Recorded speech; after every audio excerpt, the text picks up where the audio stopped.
नहीं मैडम, क्या कहना चाहें जो आज लोगों के अंदर काफ़ी टेंशन में रहते हैं, काफ़ी उसके बारे में क्या कहना देखिए, जो मेंटल हेल्थ इश्यूज हैं आजकल बहुत कॉमन हो गए हैं। ऐसा नहीं है कि मेंटल हेल्थ इश्यूज पहले भी नहीं थे, पहले थे, पर अब अवेयरनेस ज्यादा बढ़ गई है। तो मेंटल हेल्थ इश्यूज की जब हम बात करते हैं तो अगर हम एक डेटा देखें तो नॉर्मल डेटा है कि every 4 to 5 person mental health problem से जूझ रहा है। तो मेंटल हेल्थ इश्यूज में यूजुअली जो पहले हम देखते थे, अब जो अवेयरनेस हुई है और पहले से कंपैरिजन किया जाए तो पहले एक स्टिग्मा था मेंटल हेल्थ इशू में। लोगों को लगता था कि शायद पागलपन ही मेंटल हेल्थ प्रॉब्लम होती है या साइकाट्रिक प्रॉब्लम होती है। लेकिन आजकल जो हम कॉमनली देखते हैं डिप्रेशन एंजाइटी, ये भी मेंटल इलनेस का एक पार्ट है। तो डिप्रेशन एंजाइटी हो गया, पोस्ट ट्रॉमेटिक स्ट्रेस डिसऑर्डर हो गए, ये सारे डिसऑर्डर्स बहुत कॉमनली और लोगों में देखे गए हैं।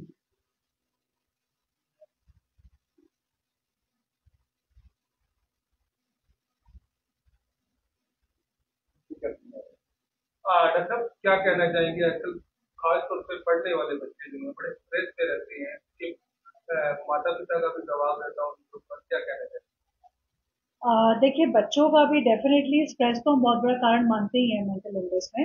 तो यूथ में स्ट्रेस के अलावा और भी बहुत सारे फैक्टर्स हैं जो देखे गए हैं। अपार्ट फ्रॉम स्ट्रेस हो सकता है फैमिली का स्ट्रेस, हम बात कर सकते हैं एक पढ़ाई का स्ट्रेस, जो एग्जाम का इशू है, कॉम्पिटिटिव एग्जाम्स का जो स्ट्रेस है वो भी एक बहुत बड़ा फैक्टर है। प्लस जो ड्रग्स है, जो इलिसिट ड्रग्स है, उनका भी जो यूज है उस वजह से भी मेंटल हेल्थ इश्यूज काफी बढ़। इस वजह से क्या कारण है डॉक्टर साहब, जो लोग तनाव में रहते हैं, क्या किस तरह से इनसे बचा जा सकता है, क्या? देखिए, तनाव के कारण तो बहुत सारे हैं। स्ट्रेस तो वन ऑफ द रीजंस ही है मेंटल इलनेस का। तो तनाव में हम जानते हैं फाइनेंशियल हो सकता है प्रॉब्लम, हमारा फिजिकल प्रॉब्लम, किसी को कोई बीमारी है लॉन्ग टाइम से, उस वजह से उसको स्ट्रेस हो सकता है। घर में एक अकेला पर्सन है जो कमा रहा है, वो एक बहुत बड़ा स्ट्रेस है। अनएम्प्लॉयमेंट बहुत बड़ा स्ट्रेस है, जो लोग बिल्कुल भी जिनको रोजगार नहीं मिल रहा है, that is a big stress. And again हम कहेंगे जो डे टू डे लाइफ में जो पर्सनल कॉन्फ्लिक्ट्स हैं, जैसे जिस वजह से सपोज हस्बैंड वाइफ के कॉन्फ्लिक्ट्स हैं, या घर में अगर जॉइंट फैमिली है उनमें इंटर कॉन्फ्लिक्ट्स हैं, तो ये सारे रीजंस रहते हैं मेंटल स्ट्रेस के। और ड्रग एडिक्शन भी एक बहुत बड़ा कारण है मेंटल स्ट्रेस का, बिकॉज ड्रग एडिक्शन की वजह से स्टार्टिंग में जब पेशेंट लेता है नशा, उस टाइम तो सिर्फ उसको विड्रॉल सिम्टम्स ही आते हैं, लेकिन ग्रेजुअली अगर वो बहुत लंबे टाइम से नशा कर रहा है, जैसे कि 5 साल 10 साल, तो उसके बाद उसको मेंटली इलनेस की प्रॉब्लम शुरू हो जाती है, जिसमें साइकोसिस बहुत कॉमन है। कई बार देखना है छोटे बच्चे जो पढ़ते हैं, कहीं पेपर में कुछ एग्जाम में नंबर कम आ जाते हैं, तो वो घर के कुछ थोड़ा बहुत पेरेंट कहने को खुदकुशी की तरफ जोड़ते हैं। इसको किसमें किसको दोषी मानते हैं? देखिए, इसमें हम दोषी ऐसा नहीं कह सकते किसी को दोषी माने। अगर बच्चे का स्ट्रेस है, देखिए जब भी हम कॉम्पिटिटिव एग्जाम्स दे रहे हैं, ऐसा तो नहीं है कि वो नई चीज है, पहले भी लोग कॉम्पिटिटिव एग्जाम्स देते थे। लेकिन अब शायद हम लोग ज्यादा जिसे कहते हैं ना ससेप्टेबल हो गए इन चीजों पे। हमें लगता है अगर एग्जाम नहीं क्लियर हुआ तो हम क्या करेंगे, हम जो वेरियस ऑप्शन है शायद हम उसको रखते नहीं हैं। और स्टूडेंट्स में देखिए प्रेशर, मैं मानती हूँ पढ़ाई का होता है, वो हमेशा होता है, लेकिन पेरेंट्स को भी थोड़ा सा बच्चों को फ्रीडम देना बनता है आज की डेट में। क्योंकि पहले जो एक था, एक अलग माहौल होता था घरों का, और अब एक अलग चीज है। पहले जॉइंट फैमिलीज होती थी, सब मिलके बच्चे हो गए बड़े हो गए आपस में अपनी प्रॉब्लम शेयर करते थे। लेकिन अब न्यूक्लियर फैमिलीज की वजह से प्रॉब्लम शेयरिंग बिल्कुल ना के बराबर हो गई है। तो इसमें बच्चा अपने आप को बड़ा अकेला महसूस करता है। और रह गए हैं तो सिर्फ पेरेंट्स, पेरेंट्स यूजुअली वो अपने वर्क में बिजी होते हैं प्रोफेशनली, तो कहीं ना कहीं उनका जो भी गुस्सा होता है या फ्रस्ट्रेशन होता है पूरे दिन का, वो कहीं ना कहीं बच्चों पे निकल जाता है। क्या तो क्या है इसके, क्या है बजाया जाता है, कैसे पेरेंट्स को आप क्या कहना चाहोगे अपने बच्चों से, क्या है बात करनी है? देखिए, बच्चों से बातचीत करना बहुत ज़रूरी है, उनके साथ उनके एक दोस्त बन के रहिए।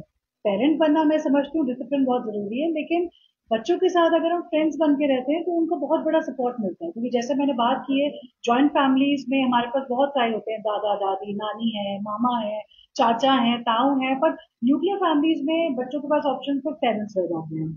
तो पेरेंट्स को अपने काम के साथ, अगर वो बिजी हैं, प्रोफेशनली हैं, तो उनको ध्यान रखना है कि जो भी टाइम उनको मिलता है वो बच्चों को जरूर दें। और उनसे सिर्फ ये ना पूछे कि सारा दिन क्या किया, उनसे प्यार से एक दोस्त बन के उनसे सारी चीजें शेयर करें। हो सकता है उनका दिन, हर किसी का डे बराबर नहीं होता, तो अगर उनका दिन थोड़ा ज्यादा अच्छा नहीं गया है तो उनसे पूछिए, उनकी हेल्प करिए, उन्हें समझाइए कि अगर ऐसी सिचुएशन आ रही है, वो लाइफ में स्ट्रेस महसूस कर रहे हैं एग्जाम की वजह से, या किसी भी रीजन, या फ्रेंड्स के साथ कुछ प्रॉब्लम्स हो रही है, तो वहां उनको आप सोल्यूशन दें, डांटने की बजाय हम एक सोल्यूशन दें और समझाएं। छोटे छोटे उम्र के नौजवानों को आजकल हार्ट अटैक आ रहे हैं, इसके में भी कुछ ऐसा है आप? देखिए, हार्ट अटैक एक और कार्डियक अरेस्ट दो अलग चीजें हैं। कार्डियक अरेस्ट इसीलिए आ रहे हैं क्योंकि स्ट्रेस फैक्टर बहुत बढ़ रहा है। स्ट्रेस फैक्टर अगेन जो मैंने सारी बातें बताई, ये स्ट्रेस को हमें कंट्रोल करना है और ये हर एक इंडिविजुअल कर सकता है। हार्ट अटैक सिर्फ डाइट के साथ नहीं है लिंक, इसके कारण और भी बहुत सारे हैं जो हम स्ट्रेस की बात कर रहे हैं। स्ट्रेस में हो गया कि अगर बच्चा पढ़ाई कर रहा है तो पेरेंट्स को ध्यान देना है। हमें सेल्फ केयर की बहुत जरूरत है, जो भी है, चाहे वो बच्चा है, चाहे अडल्ट है, चाहे ओल्ड एज है। मैं सब एज ग्रुप्स की बात कर रही हूँ। तो उसमें हमें सेल्फ केयर पे ध्यान देना है, जिसमें कि हम देखेंगे कि जो एक हमारा रूटीन है, हमें एक डेली प्रॉपर रूटीन फॉलो करना चाहिए। प्रॉपर रूटीन का मतलब हमें एक रूटीन सेट करना है, कब उठना है, कब सोना है, कब हमें अपना काम करना है। एक प्रॉपर स्लीप रूटीन भी होना चाहिए कि हमें प्रॉपर अपना जो 8 आवर्स की स्लीप है, 7 to 8 आवर्स, जो हर इंडिविजुअल के साथ वेरी करती है, वो एक प्रॉपर होना चाहिए। स्लीप के साथ साथ हमें ध्यान रखना है कि हमें डेली फिजिकल एक्टिविटी जरूर करनी है। फिजिकल एक्टिविटी में आपका वॉकिंग, जिमिंग, योगा, जिस डांसिंग, जो पसंद हो आप वो चीज जरूर करें। बट मेक श्योर डेली का आधे घंटे से 45 मिनट्स का फिजिकल वर्कआउट जरूर है। फिर हमें प्रैक्टिस करना चाहिए मेडिटेशन। मेडिटेशन या आजकल हम बोलते हैं माइंडफुलनेस। तो माइंडफुलनेस एक ऐसी टेक्निक है जिसमें हमें जो भी हम कर रहे हैं, चाहे हम एक पार्क में वॉक कर रहे हैं, चाहे हम किसी से बात कर रहे हैं या अकेले बैठे हैं या कुछ भी काम कर रहे हैं, तो हमें उसका ध्यान रखना है कि हमारे आसपास जो चीजें हैं, जो प्रेजेंट है, वो हमें ध्यान देना है। मतलब हमें प्रेजेंट में जीना है, फ्यूचर या पास्ट में नहीं जीना। तो पार्क में अगर हम वॉक कर रहे हैं तो हमें ध्यान देना है कि आसपास जो आवाजें हो रही हैं, ट्रैफिक की हैं, या जो चिड़िया आपस में चहक रही हैं आसपास, पेड़ के पत्तों जो हिल रहे हैं हवा की वजह से, उन सब चीजों पे ध्यान दें तो आपका माइंड फ्रेश हो जाए। डॉक्टर साहब, आजकल देखा जा रहा है कि सभी जो है मोबाइल लेके बैठे होते हैं। पेरेंट्स अलग मोबाइल रूम में लेके बैठे होते हैं, बच्चे अलग लेके बैठे होते हैं। बच्चे प्रॉपर तरीके से अपने बच्चों से, पेरेंट्स से बात नहीं कर पाते। क्या ये भी एक कारण है?